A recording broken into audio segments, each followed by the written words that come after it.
Geopolímeros antiguos en monumentos sudamericanos construidos 600 años después de Cristo. Programa cooperativo de investigación entre el Geopolymer Institute y la Universidad Católica San Pablo, Arequipa, Perú.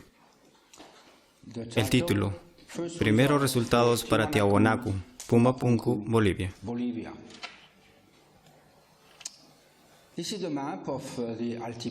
Aquí tienen un mapa del altiplano con Cusco, el lago Titicaca y Tiahuanacu, Pumapunku. Estamos a 3.850 metros sobre el nivel del mar.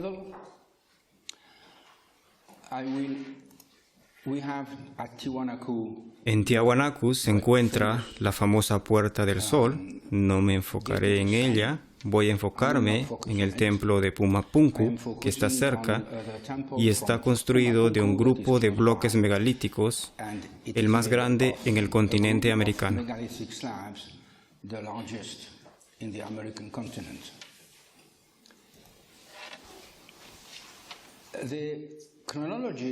La aparición de la civilización en los Andes es muy temprana. Tiahuanacu se origina desde el año 300 y se prolonga hasta el año 1000 después de Cristo, pero los monumentos fueron construidos entre el año 600 y 700 y usados hasta el año 900. Tenemos los Nazcas, los Huaris en Cusco, y luego, 500 años después, llegaron los Incas. Construida 600 años después de Cristo, hace 1400 años, destruida 900 años después de Cristo, o sea, 500 años después del Imperio Inca. La Puerta del Sol está elaborada con andesita volcánica y el templo de Pumapunku con arenisca roja, una roca sedimentaria. Si se mira desde arriba por Google Earth, se ve el pueblo de Tiahuanacu. Esta es la pronunciación en español. Y tenemos a la derecha la localización de Tiahuanacu y a la izquierda, cruzando la carretera, la localización de Pumapunku. Mirando a Pumapunku desde arriba, aparecen los megalitos de arenisca número 1, número 2, número 3 y número 4.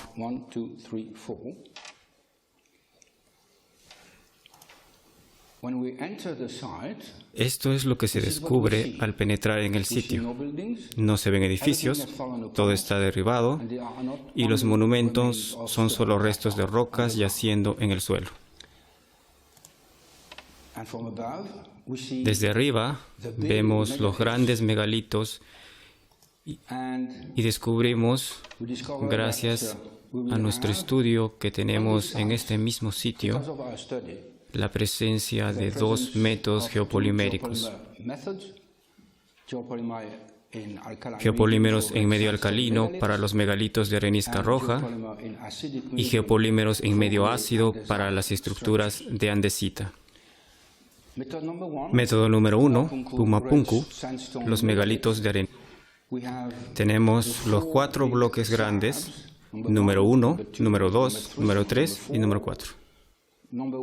El número 1 pesa 130 toneladas, es un monstruo.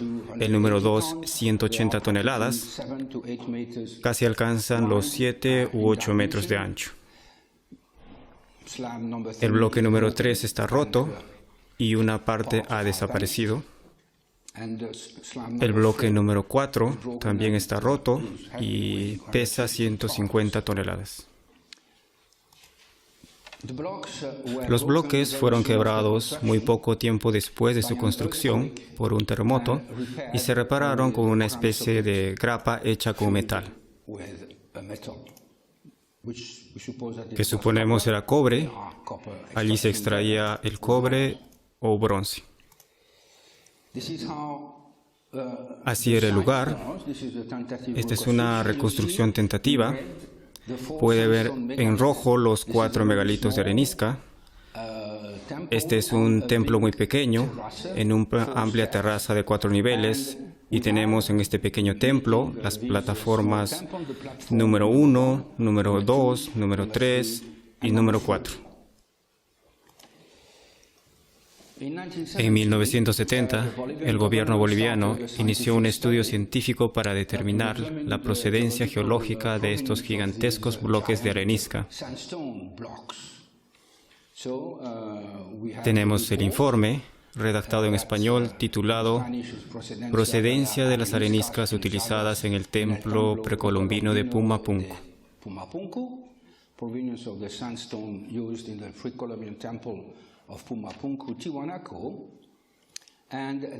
Ellos habían seleccionado 6 diferentes localizaciones para la arenisca que distan de Tiahuanaco entre 8 kilómetros y 11 kilómetros.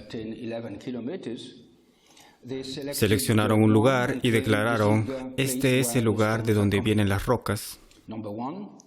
El sitio número 1 y el número 2 están cerca y también podrían ser escogidos. En el 2017 usamos este dato para comenzar nuestra investigación y agregamos un tercer sitio, el número 3. Calamarca. ¿Por qué? Porque hay registros arqueológicos en Calamarca, en el pueblo de Calamarca, que indican que el pueblo se mantenía activo en aquel momento.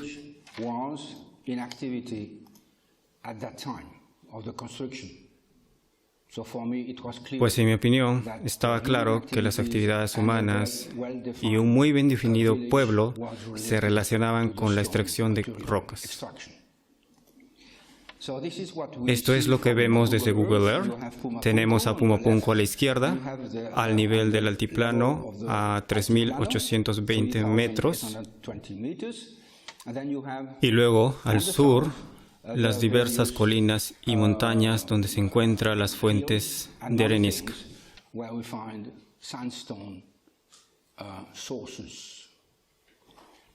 Número 1, Quebrada Causani. Número 2, Cerro Amarillani. Y número 3, Calamarca. El equipo fue a examinar todos estos lugares.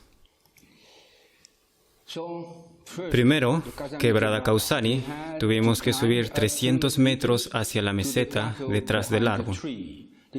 Así era en 1970, así ahora en el 2007, tuvimos que subir a lo alto, detrás del árbol, para llegar al sitio seleccionado por los arqueólogos bolivianos.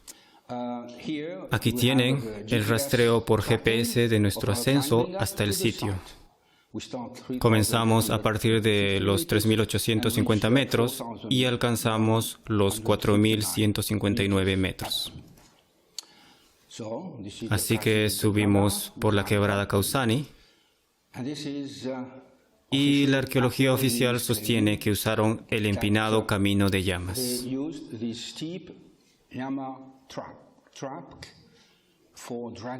para arrastrar sus 150 toneladas de megalitos hacia el valle. Difícil de creer. Cuando se llega a la meseta, se ven bloques de arenisca en forma cuadrangular. Así se comprende la razón por la cual fue elegido como una fuente. Pero no se encuentra ningún bloque masivo, son bloques pequeños.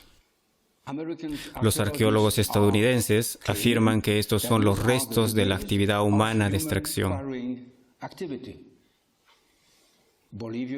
Los arqueólogos bolivianos dicen no, esto no es. En 1970, y esto es lo que tenemos hoy en el 2017, escribieron, proceso típico de desintegración por meteorización mecánica. No había verdaderas canteras de arenisca utilizadas por los tiahuanacotas, tales como minas a cielo abierto, de extracción o de galerías, pero en su lugar hubieron bloques separados por diaclasamiento. Este es un fenómeno geológico natural. En consecuencia, ocurre que ciertos bloques resultan cuadrangulares sin más significación.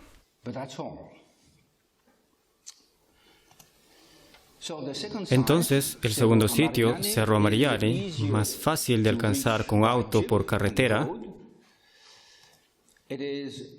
La formación geológica es similar. Tenemos bloques. El tercer sitio, Calamarca, es totalmente distinto. Comienza en el pueblo de Calamarca y termina en el sitio que consideramos la verdadera fuente. Calamarca, en la ortografía en español, y Calamarca, con K, es una ortografía en el idioma local. Así que esto es la carretera que lleva al pueblo de Calamarca y aquí está la entrada a este pueblo. Esto es algo particular en este pueblo. Eso no se ve en otra parte y da que pensar que el pueblo tuvo más importancia en el pasado. Al llegar se descubre que todo está increíblemente limpio, el pavimento de ladrillos, y es lo mismo para el resto. Este pueblo conoció algo, una actividad particular. Luego continuamos nuestro viaje, salimos de la aldea y seguimos subiendo por el camino de tierra. Y llegamos al sitio que ha sido seleccionado por nuestro geólogo. Hay bloques intemperizados, pero lo más interesante es que tenemos una característica particular, que es una capa de arcilla caolinítica, de arenisca meteorizada, buena para la reacción de geopolímeros entre los bloques cuadrangulares. Y nuestro geólogo hizo esta experimentación.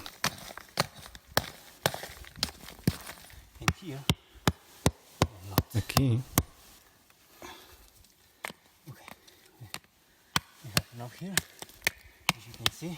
Como se puede ver, se puede tomar una herramienta muy simple,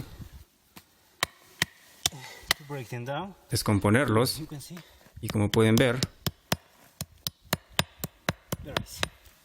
es fácil. Este podría ser un buen material para...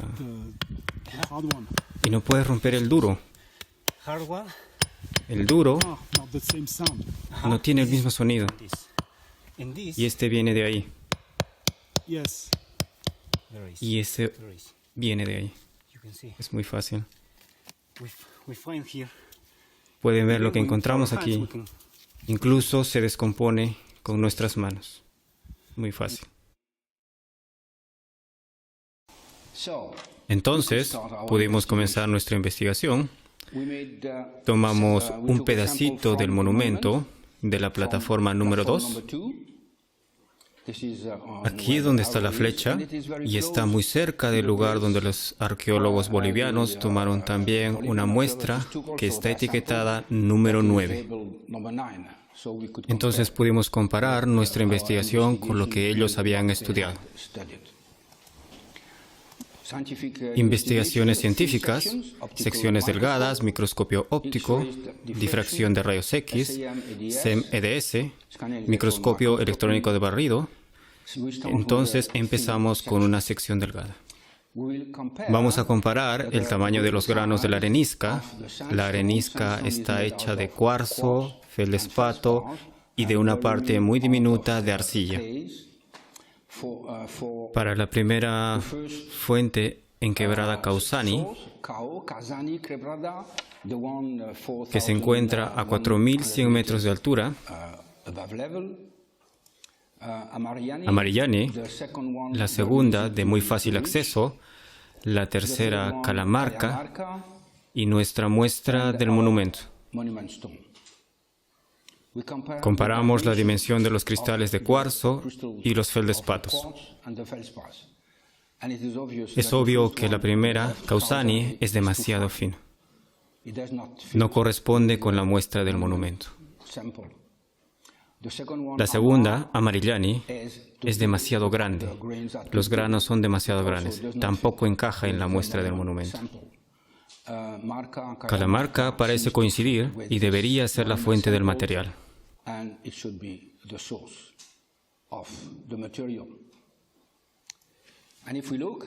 Y si miramos con precisión la muestra del monumento de Pumapunku, entonces tenemos los diversos agregados y el DSA, que significa agregado de arenisca desagregada. Es un agregado natural que debe ser recubierto con un revestimiento muy delgado como los otros, pero es una matriz muy espesa y fluida, lo que no es habitual para una arenisca, lo que respalda la idea de una arenisca geopolimérica artificial. Presenta una cantidad muy importante de aglutinante. Tenemos las composiciones químicas de la roca geológica y de las rocas monumentales con EDS. Así tenemos para Kausani, Amarillani, Calamarca y Pumapunku sodio, magnesio, aluminio, silicio, potasio, hierro. Podemos decir que prácticamente todos los ingredientes, magnesio, aluminio, silicio, potasio, hierro, aparecen en las mismas proporciones. Por lo tanto, nuestra muestra pertenece al mismo evento geológico. Así es como los geólogos lo explican. Sin embargo, si comparamos el contenido de sodio, vemos que para el monumento tenemos el doble de sodio. En comparación con Calamarca, lo que constituye 3 o 4 veces el contenido de la muestra de Amarillani y prácticamente 2 veces el de Kausani. Entonces, si aceptamos la idea de que Calamarca fue la fuente del material para hacer esta roca megalítica, tenemos que buscar el sodio procedente de otro lugar y que ha sido añadido. Tenemos que buscar los elementos químicos. ¿Podemos encontrar los elementos químicos? O mejor, ¿dónde explotaron los elementos químicos para los megalitos de arenisca roja? Deberíamos tener un geopolímero de poliecialato de sodio en medio alcalino. Entonces tenemos que buscar natrón, carbonato de sodio. El carbonato de sodio era y sigue siendo extraído de Laguna Cachi, un lago pequeño que se encuentra al sur del gran salar de Uyuni, en el altiplano. Caravanas iban y venían casi a diario desde Tiahuanaco hacia el sur. Esta civilización es famosa por sus caravanas de llamas que lo llevaban de todo.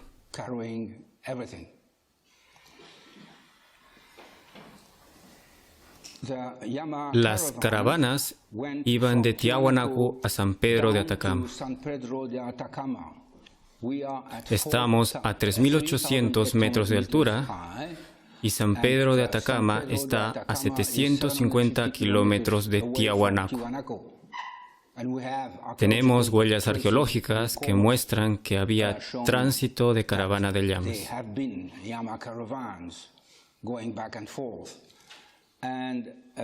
Y el camino de la caravana de llamas llega a Laguna Cachi, que está cerca al sur del Sayar de Uyuni.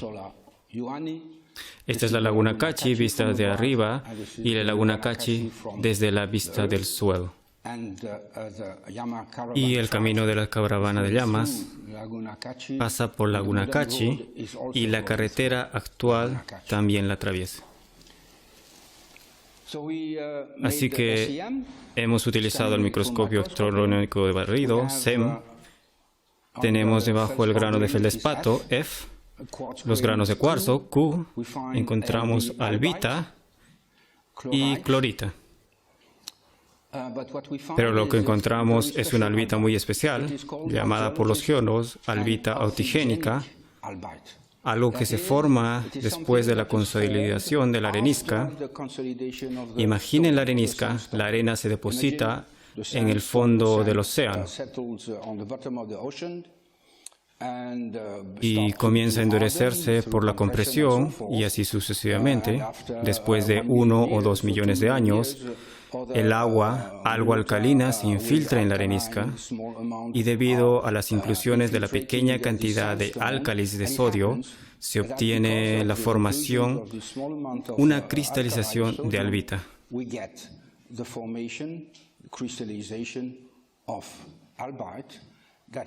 Que es un silicoaluminato de sodio, silicio aluminio 3, existe geológicamente.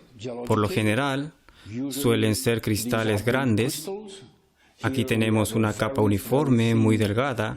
Podría ser el resultado de la cristalización de un geopolímero de policialato, SiAl igual 3.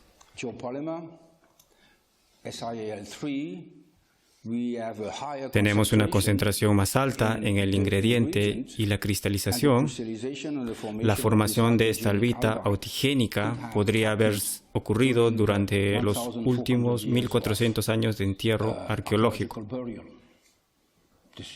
Eso es evidente. El problema es que hasta ahora no podemos marcar la diferencia entre la albita geológica y la albita de geopolímero. Esto es por EDS, silicio, aluminio, sodio, la relación SiAl3 pura, el resultado de una autocristalización. Si miramos en otra parte bajo el microscopio electrónico, descubrimos otras estructuras extrañas que también son autigénicas. Son estructuras que han cristalizado durante mucho tiempo y para nosotros durante el tiempo después de su construcción. Bajo el espectro EDS obtenemos una gran cantidad de sílice, aluminio, sodio y hierro. A la derecha, una gran cantidad de hierro. Para nosotros es un geopolímero de ferrocialato. El hierro toma el lugar del aluminio y tenemos una relación silicio-aluminio igual 2.3.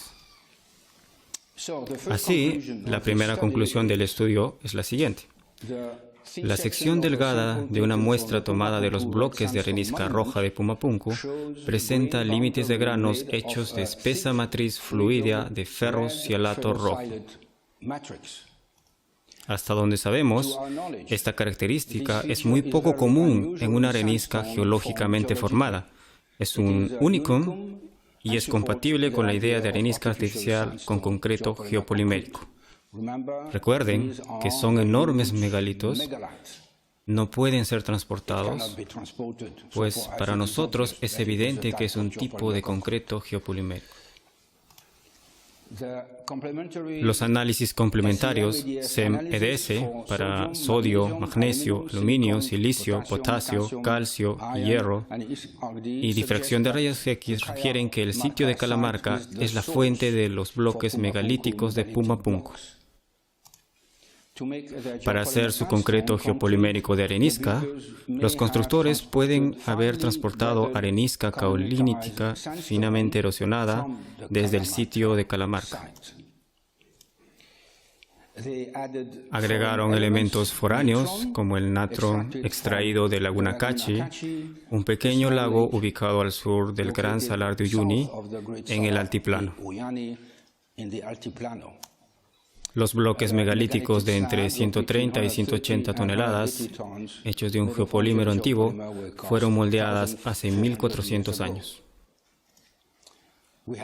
Tenemos bloques de concreto. Tenemos bloques de concreto y no pequeñas rocas cuadrangulares que hombres hubieran arrastrado hacia abajo. Esto es imposible de arrastrar, pero posible de fabricar.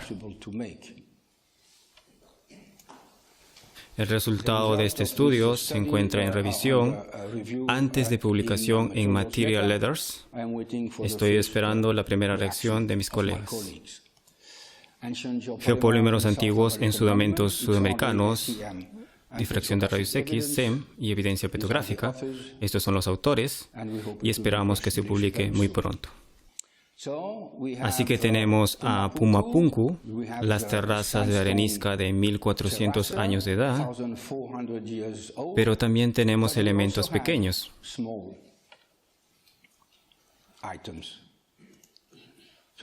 Recuerden, hemos encontrado dos diferentes métodos.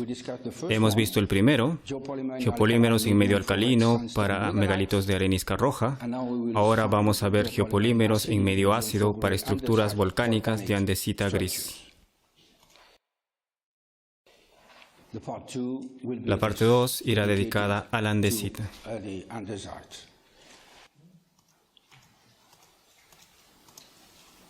El medio ácido obtenido por la reacción entre ácidos carboxílicos y el geopolímero de andesita a base de fosfatos. Esta parte del templo Pumapunku fue construida 100 años más tarde. Se añadieron elementos arquitectónicos estructurales. Estos son los elementos estructurales que han sido añadidos. En mi opinión, se parecen más a esculturas que podrían haber sido añadidas por otro grupo. Están hechas de rocas volcánicas de andesita y tienen unas características desconcertantes. 1 metro de altura, cortes en relieve muy precisos,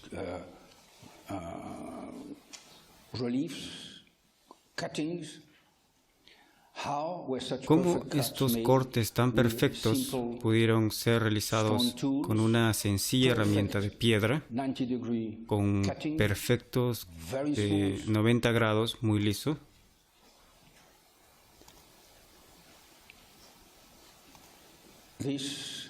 Esto habla por sí mismo. ¿Cómo se puede ejecutar sin herramientas? Por supuesto, tenían martillos, tenían herramientas de piedra. Háganlo ustedes. Otra característica aún más extravagante, esta piedra contiene 20 agujeros perforados con precisión de 30 centímetros de profundidad dentro de esta roca dura. Los mismos expertos en arqueometría que afirman que esto fue hecho por una civilización antigua de 30.000 o 60.000 años de antigüedad, ni siquiera tienen las herramientas para explicarlo. Recuerden que la dureza de Mosh es de 6 a 7, como el cuarzo, y no tenían herramientas. Entonces, les leo una descripción de un experto. El experto es Jean-Pierre Protzen, de la Universidad de California en Berkeley, y estudió la arquitectura cusqueña. Y aquí él describe quien le enseñó las técnicas de albañilería a los incas, que trabajaron 500 años después. Una comparación entre Tiahuanacu con las técnicas incas de talla de piedra. Publicado en 1997 en el Journal of Society of Architectural Historians, leo. Para obtener los acabados lisos, las caras perfectamente planas y los exactos ángulos rectos, entrantes y salientes de rocas finamente labradas, se valieron de técnicas que los incas desconocían y que nosotros, por el momento, desconocemos.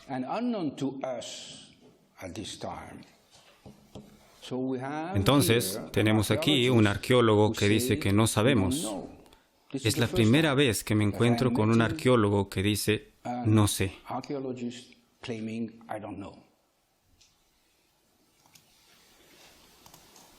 Los precisos y nítidos ángulos de 90 grados rectos entrantes observados en varios motivos decorativos probablemente no fueron hechos a martillo de piedra.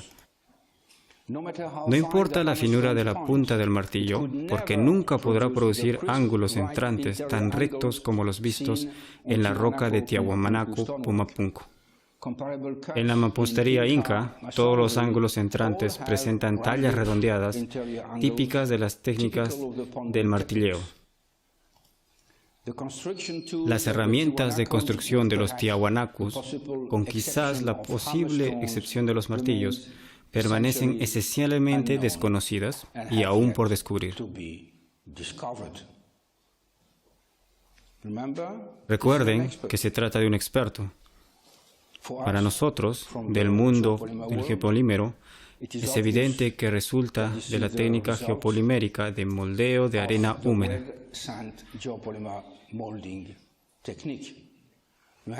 Aquí tenemos todas las características de un artefacto que se obtuvo machacando arena húmeda en un molde. Así se obtiene una superficie muy precisa, muy limpia, muy plana, y en la superficie se ven burbujas pequeñas, burbujas de aire semiesféricas, que se sitúan contra el molde. Está claro, no hay problema. ¿Dónde están las fuentes de esta roca volcánica de andesita?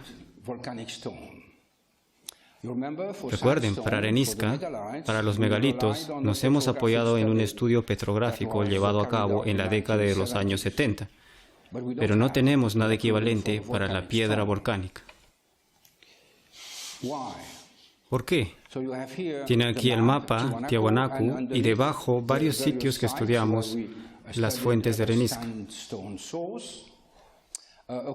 Según los viajeros, la fuente de los monumentos debería ser el volcán Cerro Capilla.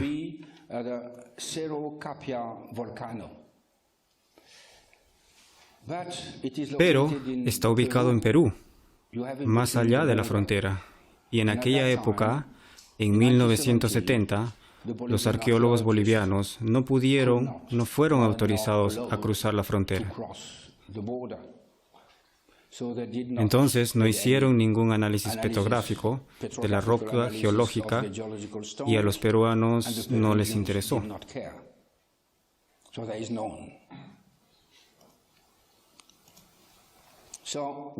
Entonces comenzamos nuestra investigación con lo que teníamos, hicimos secciones delgadas, trabajamos esencialmente con un microscopio electrónico de barrido y conseguimos obtener buenas muestras, porque en el sitio yacen muchos escombros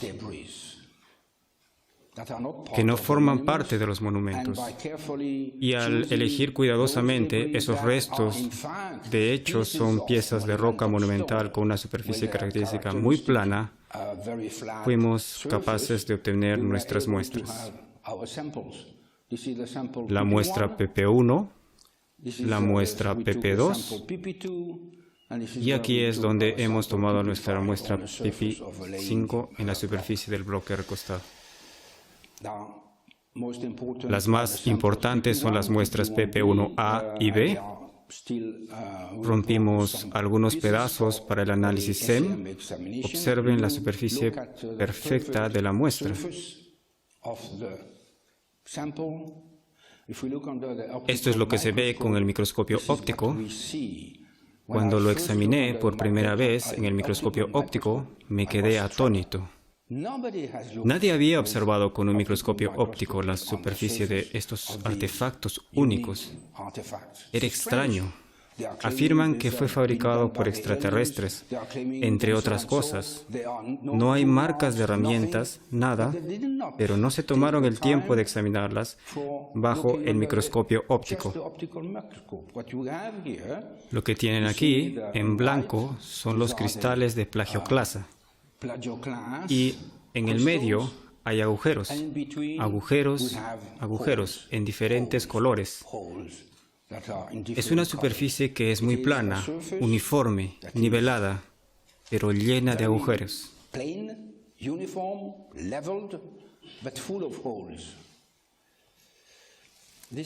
Esta es PP5, tenemos la plagioclasa blanca y entre los cristales agujeros de 0.2 a 0.5 milímetros de profundidad con bordes visibles.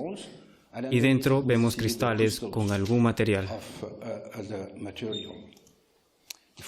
Si miramos en sección transversal, se ven en la superficie agujeros de hasta 0.5 milímetros de profundidad.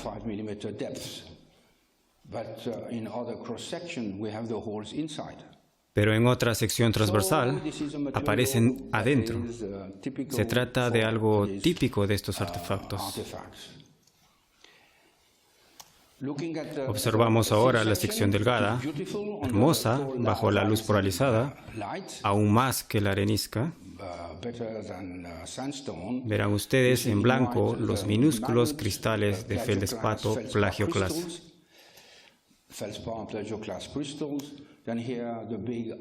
Luego, grandes cristales minerales de anfibol, piroxeno, y tenemos muchos puntos negros. Son sustancias amorfas. En el microscopio electrónico, a una escala de 5 micras, la imagen de la muestra PP1 solo muestra pequeños cristales.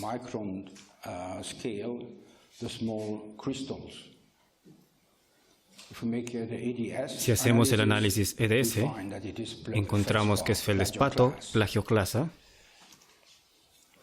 Ahora continuamos nuestra investigación. Más interesante que observar la superficie es mirar dentro de los agujeros. ¿Qué hay dentro? Tenemos nuestros puntos 1, 2, 3, 4, 5, luego 6 y 7. Enfocándome en el punto número 4, a incremento del aumento, entonces tenemos un material negro en el agujero rodeado de cristales de feldespato. En realidad está hecho de varios minerales diferentes. Si comparamos esta imagen del microscopio con la imagen SEM, tenemos exactamente lo mismo. Entonces, verán a la izquierda la plagioclasa es el cuerpo blanco. H para hornblenda, un cristal. Pa para piroxeno augita. FSI para ferrosilicato. Y en medio de eso tenemos algo que no corresponde con ningún mineral clasificado desde el microscopio óptico.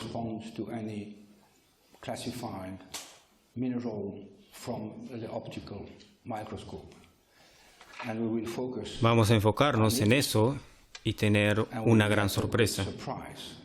De hecho, damos con un elemento totalmente amorfo, que se parece a caucho, goma, a cualquier cosa. Realizamos EDS, tenemos una gran cantidad de carbono, nitrógeno, no podemos medir el nitrógeno cuantitativamente, pero cualitativamente podemos ver que hay nitrógeno. Entonces, podría ser una materia orgánica de amonio, así que tenemos una materia orgánica en una roca volcánica, lo que va en contra de la naturaleza. Entonces, fue hecho por el hombre.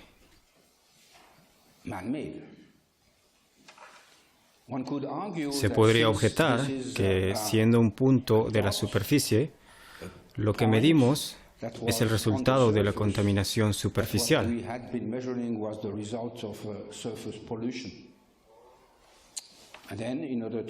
Luego, para hacer frente a este argumento, fuimos adentro. Entonces, ustedes pueden ver el portaobjetos que recibe la muestra. Entramos y escogimos varios puntos. Punto número 1. El feldespato rodea el sistema negro. Tenemos encima de la superficie negra un elemento cristalino. Hemos analizado A y C. Es plagioclasa. Luego hemos analizado el número B, que está debajo. Es orgánico. Entonces, tenemos feldespato plagioclasa en la parte superior de una materia orgánica. Esto está adentro de la roca. Otro punto, tenemos una superficie muy lisa que podría ser la superficie de un aglutinante y tenemos la mancha oscura. Nos enfocamos en la mancha oscura,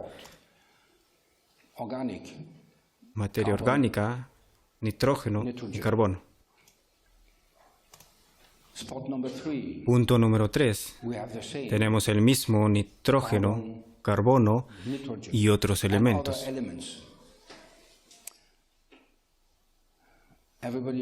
Todos estarán de acuerdo con el hecho de que esta materia orgánica sugiere la presencia de una roca artificial.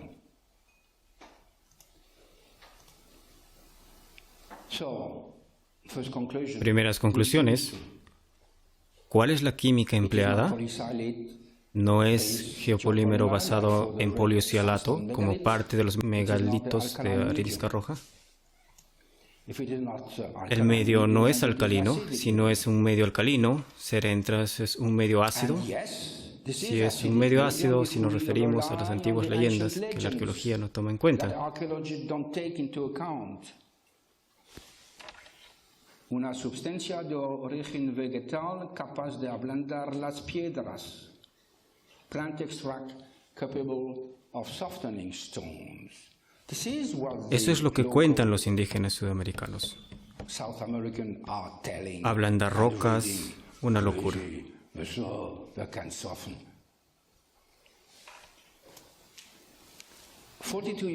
Hace 42 años conocí a un antropólogo peruano y decidimos hacer nuestra primera presentación en una conferencia de arqueometría en Nueva York. Luego hicimos una segunda en 1982, titulada Fabricación de objetos de piedra por síntesis en la civilización preincaica de Huanca, en Perú. Ahora se admite que la civilización Tiahuanacu procede de la civilización Huanca preincaica, que fue revelada por una extraordinaria habilidad para fabricar objetos de piedra. Un descubrimiento etnológico reciente muestra que algunos hechiceros de la tradición Huanca no usaban herramientas para hacer sus pequeños objetos de piedra, pero usaban una disolución química del material de piedra por extractos de plantas, ácidos carboxílicos. Un año después, hice un estudio científico con el Laboratorio de Farmacología de Grenoble, la desagregación de materiales de piedra con ácidos orgánicos de extractos de plantas, una técnica antigua y universal. Entonces, estudiamos qué tipo de ácidos obtenemos de las plantas y la conclusión fue que los agricultores precolombinos eran bastante capaces de producir grandes cantidades de ácidos de plantas comunes en su región, como frutas, papas, maíz, ruibarbo, rumex, agave americano, este es el cactus, Ficus indica, Oxalis pubescens. Y sabemos que hay más ahora. Entonces, tendremos ácidos carboxílicos, ácido acético, ácido oxálico, ácido cítrico. Esto funciona perfectamente con la piedra caliza. Caliza se desagrega con este ácido orgánico, no hay problema, muy fácil de probar. Cualquier roca que contenga caliza será desagregada, pero no andesita blanca. No funciona. Si es la química utilizada, es solo para fabricar un aglutinante que aglomere el material de roca no consolidada.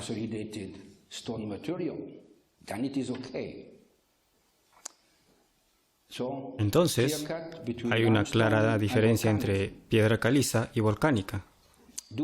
¿Tenemos pistas arqueológicas que sugieren que esta idea no es una locura? Pruebas arqueológicas relativas al cultivo extensivo de maíz para una posible fabricación de vinagre, ácido acético. Otro experto especialista de la región es estadounidense. Los expertos son todos arqueólogos estadounidenses. Cada uno está especializado en un tema. Paul Goldstein, Departamento de Antropología de la Universidad de California.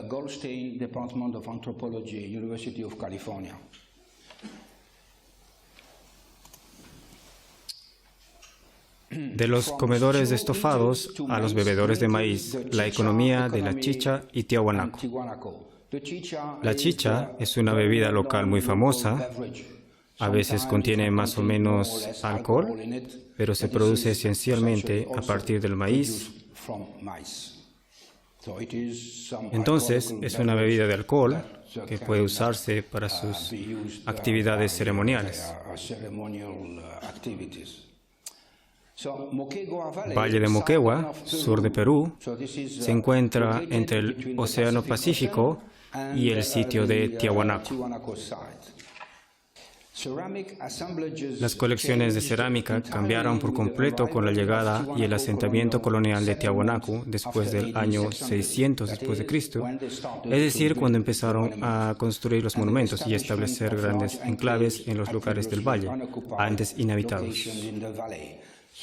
Entonces, la gente de las alturas hizo enclaves en el valle, en lugares muy precisos. La economía de la chicha y Tiahuanaco, cada comunidad también incluía al menos un complejo casero con numerosas tinajas de almacenamiento puestas en el piso, en las que fermentaban chicha, en asociación con grandes piedras que eran morteros, llamados manos, y una profusión de asadas de piedra. Prosigo. Esta prueba sugiere que el maíz fue almacenado y transformado más allá de las demandas del hogar y se exportó en intercambios comerciales hacia las alturas de Tiahuanaco. Sin embargo, aún no está claro si esta producción excedentaria de maíz indica un sistema tributario del Estado central. Un hogar, por ejemplo, tenía una capacidad de producción de 513 litros, estimada suficiente para 171 personas. Para mí, es una industria. El hecho de que hogares comunes en los estados andinos eran capaces de producir chicha en cantidades muy superiores a las necesidades del hogar podría explicar tres de los más aspectos desconcertantes del fenómeno Tiahuanaco. Pero los autores no piensan en nuestro sistema, sino en la forma tradicional de usar chicha. Para nosotros, esta producción excesiva no era para bebidas, sino para la fabricación de rocas.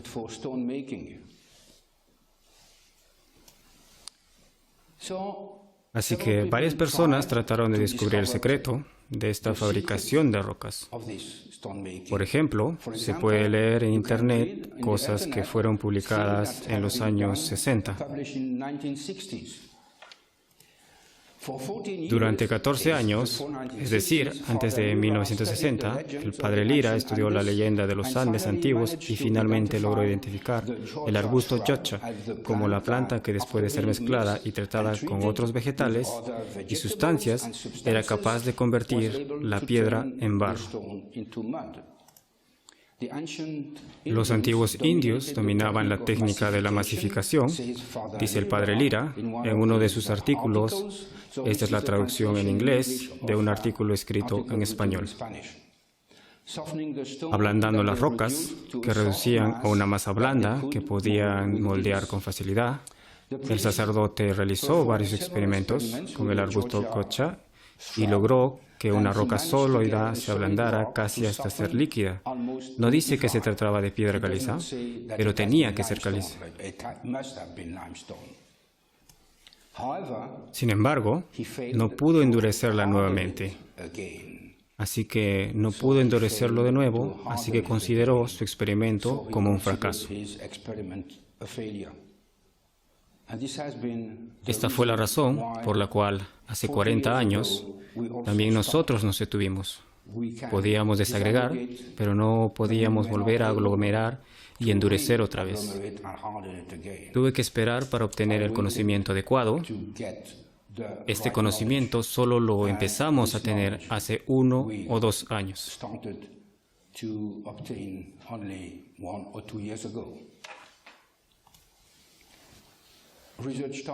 Objetivo de investigación. Hemos desagregado. Tenemos que encontrar el endurecedor. ¿Cómo reconstituir? Las bases químicas se desarrollan en mi libro. Capítulo 13, geopolímeros basados en fosfato. Capítulo 14, geopolímeros orgánicos y minerales.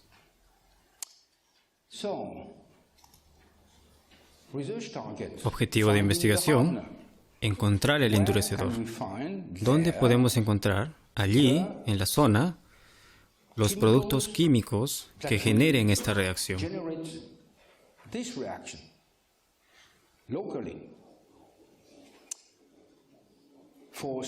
Para la arenisca hemos encontrado el natrón, para los grandes megalitos,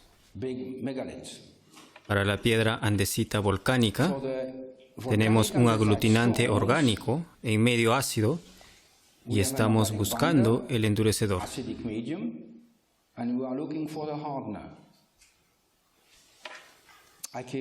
Llegué a esta idea loca porque debido a toda la información que no tengo tiempo de revelar aquí, que debería ser el guano, que ha sido extraído en hilo, en el Océano Pacífico, el guano encuentran que se usa comúnmente como fertilizante y que era transportado por caravanas de llamas al altiplano.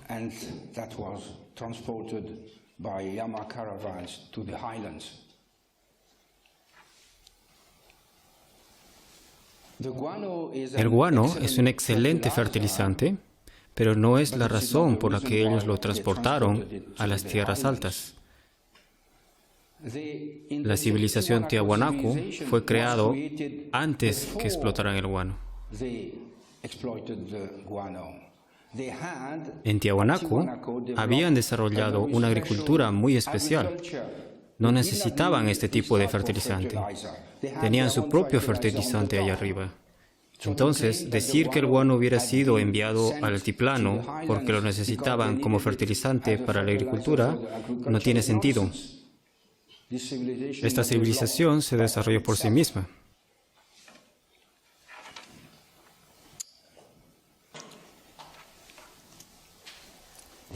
Objetivo de investigación: encontrar el endurecedor. Este es el análisis que se llevó a cabo 150 años atrás en especímenes de guano peruano. Así que encontramos el ácido úrico, oxalato de amonio, muriato, esto es cloro, cloruro de calcio, materia orgánica, fosfato de cal, fosfato de calcio, con algo de fosfato de magnesio,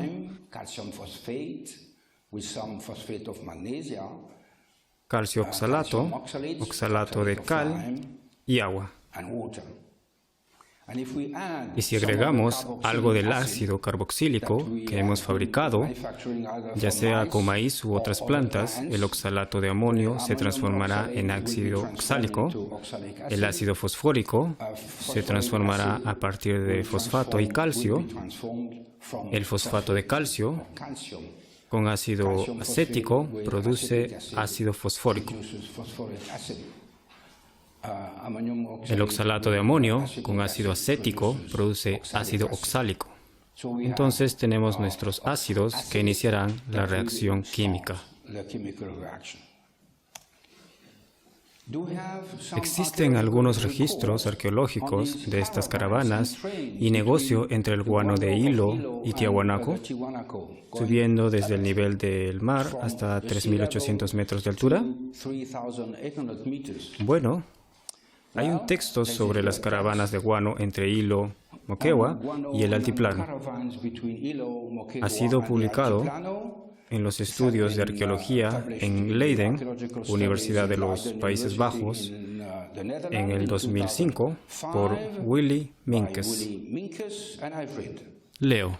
El descanso está cerca de Hilo.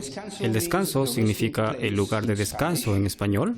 Este nombre ha sido transmitido oralmente y remite al lado tradicional del sitio y lugar de descanso para las caravanas de llamas en su camino hacia el altiplano, pasando por Moquegua. Este negocio, guano, parece haberse intensificado durante la fase Tiahuanaco, Moquegua, posiblemente estimulado por la necesidad de más guano. Los primeros documentos coloniales afirman que las caravanas de llamas transportaban este producto. La población costera recibía coca, lana de camélidos, carne seca, así como llamas para el transporte de guano. Fuimos a visitar Hilo. El sitio de guano de Punta Coles es una reserva natural. Aquí están las aves que hace el guano y tomamos una muestra del guano.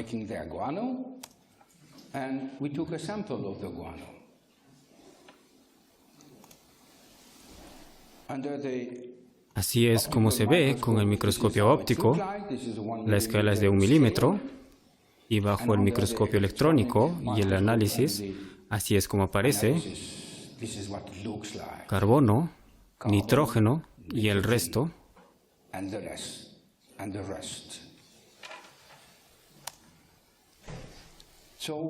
Entonces tenemos la materia orgánica en andesita volcánica. Contiene guano o restos de guano o guano que no ha reaccionado. Comparamos el espectro EDS del monumento Pumapunku. Tenemos el carbono, nitrógeno, sodio, magnesio, aluminio, silicio, fósforo, azufre, cloro, potasio y calcio. ¿Cómo puede encontrarse cloro aquí? Aquí aparece el monumento, aquí el guano, carbono, nitrógeno, sodio, magnesio, aluminio, silicio, fosfato, sulfato, cloro, potasio, calcio, hierro. Tenemos los mismos componentes, pero en la piedra están diluidos, lo cual es evidente, pero es la misma química. Conclusiones. El estudio SEM de una muestra tomada del muestra de andesita gris Pumapunku muestra la presencia de materia orgánica. Podría ser el aglutinante. Tenemos carbono, nitrógeno y similares. Esta característica es muy inusual en una roca volcánica, es un único y es compatible con la idea de andesita artificial con concreto geopolimérico. Para hacer el concreto geopolimérico de andesita, los constructores pueden haber transportado toba volcánica no consolidada del tamaño de la arena desde el cerro Capilla.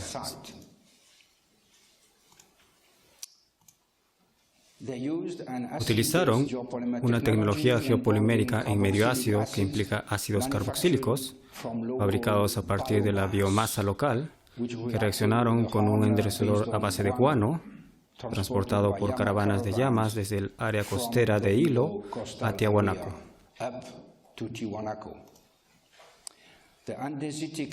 Los elementos arquitectónicos andesíticos de motivos finamente esculpidos están hechos de un geopolímero antiguo, moldeado hace 1300 años. En resumen, tenemos los megalitos de arenisca roja, un geopolímero alcalino de 1400 años de edad, y tenemos las estructuras de andesita gris, geopolímero ácido de 1300 años de edad. Apoyándonos en las antiguas leyendas con extracto de plantas capaces de ablandar las piedras, ¿qué hay después? La Puerta del Sol es andesítica, que data del mismo periodo. ¿Es un geopolímero antiguo? ¿Y qué hay de los muros de Cusco, a 450 kilómetros al norte? ¿Serán del mismo material? ¿Serán andesíticos, caliza? Veremos si son ambos. ¿Usaron el mismo método? No lo sabemos, no los hemos estudiado. ¿Qué hay después? No tenemos ningún análisis actual para las presuntas fuentes geológicas en el volcán Cerro Capilla. Hay varios tipos de material andesítico, por lo que debemos haber varios tipos de fuentes que debemos estudiar. Estos estudios deberían llevarse a cabo con nuestros geólogos peruanos. El equipo en el sitio, nuestro geólogo, Luis Guamán, de Arequipa, y Ralph, del Geopolymer Institute. Se acabó mi charla, Geopolímeros antiguos en monumentos sudamericanos. Esta es la réplica que hicimos en el laboratorio, con una fórmula que usan productos químicos modernos. Funciona, no hay ningún problema. Esta es la réplica blanca de un bloque de arenisca roja y la réplica blanca de un bloque de andesita volcánica con los mismos productos químicos, pero diferentes minerales de relleno.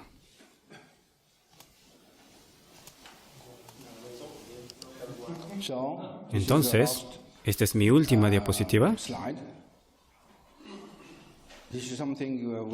Personalmente, me ha asombrado lo que descubrimos.